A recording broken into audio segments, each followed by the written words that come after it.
Hello বন্ধুরা, কেমন আছো সবাই? আশা করি সবাই ভালো আছো, আর আমিও কিন্তু খুব ভালো আছি। তো চলে এসেছি কিন্তু একটি নতুন ভিডিও নিয়ে।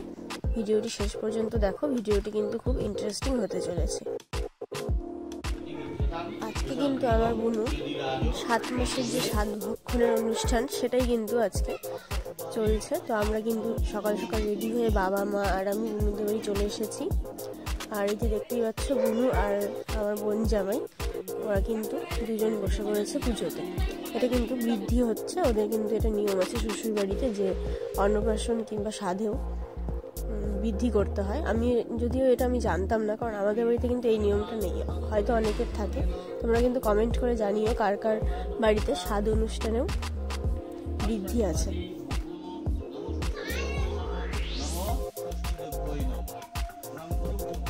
পুজো অনেকক্ষণই শুরু হয়েছে, আমি একটু ঘরে কাজ করছিলাম, তাই আর কি আসতে লেট হয়ে গেছে। যাই হোক, প্রচণ্ড ঠান্ডা, বুনু তো সকাল সকাল স্নান করতে হয়েছে বেচারিকে, আর ও তো একদম সারাদিন না খেয়েই আছে। আর এদিকে দেখতে পাচ্ছি বাড়ির যে বাচ্চা কাচ্চা, ওরা কিন্তু পায়েস খাচ্ছে, কেউ ভাত খাচ্ছে। আর পুজো অর্ধেক মতো প্রায় হয়ে গেছে, এবার কিন্তু ওদের ঘরে চলে আসলাম আমরা। তোমরা সবাই জানো আসলে যে বৃদ্ধি করলে কিন্তু ঘরে একটি মঙ্গল ঘুঁটে পুরোহিত মশাই বসিয়ে দেয় দেওয়ালে, তো সেটাই এখন কিন্তু হবে। এটাকে কিন্তু অনেকে বসুধা স্থাপনও বলে, তো বাস্তু পূজাও বলে অনেকে। দেখতেই পাচ্ছ খুব সুন্দর করে এখানে পুজো করছে, আর মানে চারিদিকে কিন্তু ধূপের গন্ধে কিন্তু মম করছে। ঠাকুরমশাই কিন্তু এখানে স্বস্তিক চিহ্নটা আঁকাচ্ছে, স্বস্তিক চিহ্ন আঁকিয়ে তার মধ্যে কিন্তু ঘুঁটে দিয়ে তা শুদ্ধ করে তার মধ্যে কিন্তু ঘিয়ের আহুতি দেওয়া হবে। পবিত্রমসি শতধারম দশ পবিত্রমসি সহস্রধারম দেবস্ততা সবিতর পুনাতু দশ পবিত্রেণ শতধারেণ সুপ্ত কামদুঃখুম নমো দশ পবিত্রমসি শতধারম পবিত্রমসি সহস্রধারম দশ পবিত্রমসি দেবস্ততা সবিতর পুনাতু নম চেদিরাজ বসবে নম।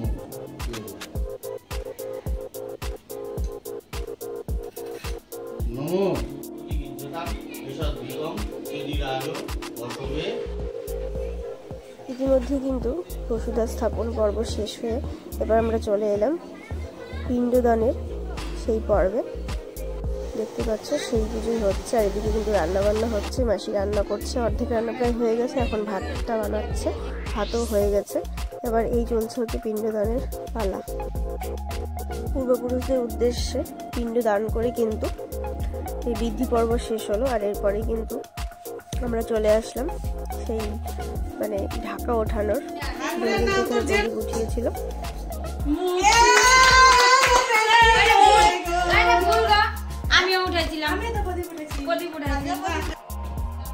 এরপরেই পায়েস খাওয়ার পালা।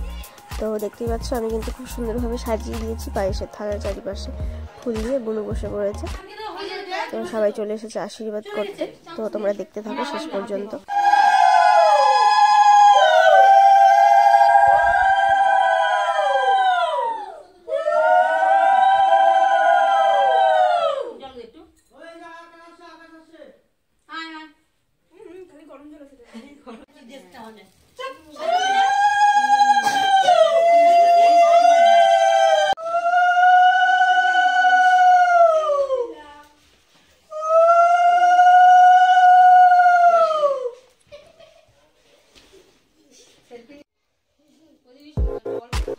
একে একে বাড়ির সকলে গুরুজনেরা আশীর্বাদ পর্ব শেষ করার পরে কিন্তু মা আশীর্বাদ করছিল।